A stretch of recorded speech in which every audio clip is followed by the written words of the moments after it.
സത്യഭാമയും മോഹിനിയാട്ടവും ഒക്കെയാണ് കഴിഞ്ഞ കുറച്ച് ദിവസങ്ങളായി സോഷ്യൽ മീഡിയയിലെ ചർച്ചാ വിഷയം. കറുത്ത ആളുകളാരും ഡാൻസ് പഠിക്കാൻ പാടില്ല. ഇനി പഠിച്ചാൽ അത് പള്ളിയിലോ അമ്പലത്തിലോ വല്ല ഉത്സവ പറമ്പിലോ ഒക്കെ കളിച്ചോട്ടെ, മത്സരത്തിന് പോകണ്ട.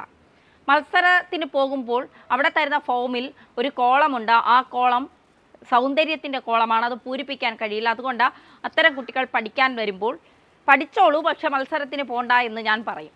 മാത്രമല്ല, മോഹനന്മാർ മോഹിനിയാട്ടം കളിക്കരുത്. മോഹിനിമാരാണ്, അതും സൗന്ദര്യമുള്ള വെളുത്ത് തുടുത്ത് സത്യഭാമയെ പോലെ ഇരിക്കുന്ന ആളുകൾ വേണം മോഹിനിയാട്ടം കളിക്കാൻ എന്നാണ് സത്യഭാമ പറയുന്നത്. കലാമണ്ഡലം പറയുന്നില്ല, സത്യഭാമ പറയുന്നത്. പിന്നെ ചാലക്കുടിയിലുള്ള ഒരു നർത്തകൻ കാല് കവച്ച് വെച്ച് പെറ്റ തള്ള പോലും കണ്ടാൽ സഹിക്കില്ല, കാക്കയുടെ നിറമാണെന്നൊക്കെയാണ് പറയുന്നത്. അത് RLV രാമകൃഷ്ണനെയാണ് പറഞ്ഞത് എന്ന് പറഞ്ഞുകൊണ്ട് RLV രാമകൃഷ്ണൻ രംഗത്തെത്തുന്നു. കലാഭവൻ മണിയുടെ അനിയനും കൂടിയാണ് RLV രാമകൃഷ്ണൻ. അദ്ദേഹം രംഗത്തെത്തുന്നു. അദ്ദേഹത്തിൻ്റെ ഒപ്പം നിരവധി പേർ അണിചേരുന്നു. സമൂഹം മുഴുവൻ, കാരണം ഇത്തരത്തിൽ അധിക്ഷേപങ്ങൾ അനുവദിക്കാൻ കഴിയില്ല. ജാതിപരവും നിറപരവുമായ ഇത്തരം അധിക്ഷേപങ്ങൾ ഒരിക്കലും അനുവദിക്കാൻ കഴിയില്ല എന്നുള്ളത് യാഥാർത്ഥ്യം തന്നെയാണ്. രാമകൃഷ്ണന്റെ അഭിപ്രായങ്ങൾ, നിലപാടുകൾ ചോദിച്ചറിയുന്നു. പരാതിയുമായി പോകുമെന്ന് പറയുന്നുണ്ട്. നേരത്തെയും സത്യഭാമയുമായി ഇത്തരം വാക്ക് തർക്കങ്ങൾ അല്ലെങ്കിൽ അഭിപ്രായ വ്യത്യാസങ്ങൾ ഉണ്ടായിട്ടുണ്ട് എന്ന രാമകൃഷ്ണൻ തന്നെ നിലപാട് വ്യക്തമാക്കി വരുന്നു. രാമകൃഷ്ണനെ എല്ലാവരും പിന്തുണയ്ക്കുമ്പോൾ രാമകൃഷ്ണന് ഒരു നൃത്ത പരിപാടി നൽകിക്കൊണ്ട് പിന്തുണ അറിയിച്ച് രംഗത്തെത്തിയത് സുരേഷ് ഗോപിയായിരുന്നു. നമുക്കെല്ലാവർക്കും അറിയാം, സുരേഷ് ഗോപി നിലപാടുകൾ പലപ്പോഴും വ്യക്തമാക്കാറുണ്ട്. ഇത്തരത്തിൽ അപമാനിക്കപ്പെടുന്നവരെ ചേർത്ത് നിർത്തുന്ന ഒരാൾ കൂടിയാണ് സുരേഷ് ഗോപി.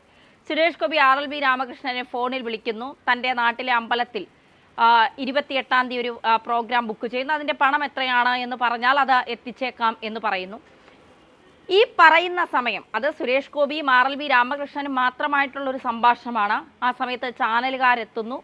സുരേഷ് ഗോപിയുടെ സംഭാഷണം സ്പീക്കർ ഫോണിൽ ഇട്ടുകൊണ്ടാണ് RLV രാമകൃഷ്ണൻ സംസാരിക്കുന്നത്. അതായത് ഒരു ചെറിയ മുതലെടുപ്പ് എവിടെയൊക്കെ നടത്തുന്നില്ലേ RLV രാമകൃഷ്ണൻ എന്നുള്ളതാണ് ചോദ്യം.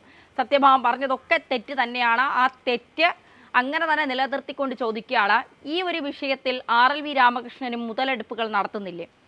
നൃത്തവേദികൾ തനിക്ക് ഒരുപാട് കിട്ടും, അതിലാരുടെയും അനുവാദം വേണ്ട, അതിലാരുടെയും ഔദാര്യം തനിക്ക് ആവശ്യമില്ല. തനിക്ക് വേണ്ടത് സിനിമയാണ്. സിനിമ, തൻ്റെ ചേട്ടൻ മരിച്ച വർഷങ്ങൾക്ക് ശേഷമാണ് ഒരു സിനിമാ താരം വിളിക്കുന്നത്, അതിൽ സന്തോഷമുണ്ട്. പക്ഷേ തനിക്ക് ആവശ്യം സിനിമയിൽ ചാൻസാണ്.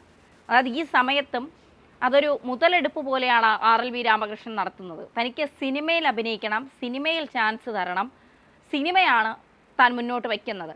അങ്ങനെയാണ് എങ്കിൽ ഈ ഡാൻസിനെ കുറിച്ചും ഈ നിറവ്യത്യാസത്തെക്കുറിച്ചുമൊക്കെ പറയുമ്പോൾ എന്തിനാണ് RLV രാമകൃഷ്ണൻ ഇത്ര രോഷമുണ്ടാവുന്നത്?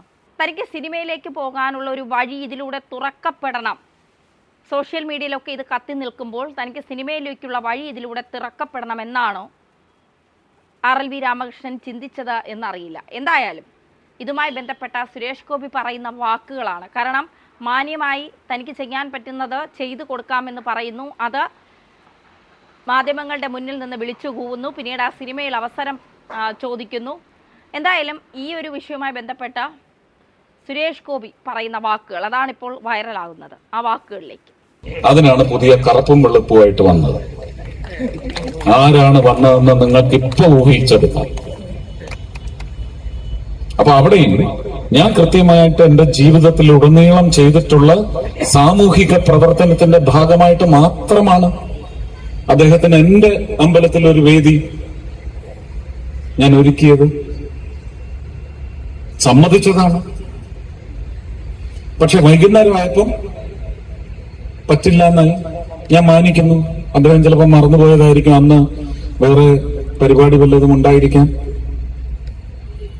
അങ്ങനെയാണെങ്കിൽ എന്നെ വിളിച്ചു പറയാൻ, ഞാൻ അങ്ങോട്ട് ഫോണിലല്ലേ വിളിച്ചു പറഞ്ഞു.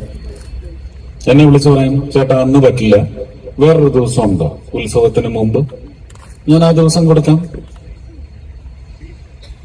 അപ്പൊ ഇങ്ങനെ പൊളിയാൻ വേണ്ടി മാത്രം മുളച്ചുകൊണ്ടിരിക്കുന്ന വിഷവിത്തുക്കളാണ് എതിർ സ്ഥാനത്ത് പ്രധാനമായിട്ടും ഉള്ളത്. അവരെ എന്തിനു നമ്മൾ കരുതണം? അവരെ എന്തിനു നമ്മൾ കാണണം, കേൾക്കണം? അവരെ എന്തിനു നമ്മൾ ഭയക്കണം?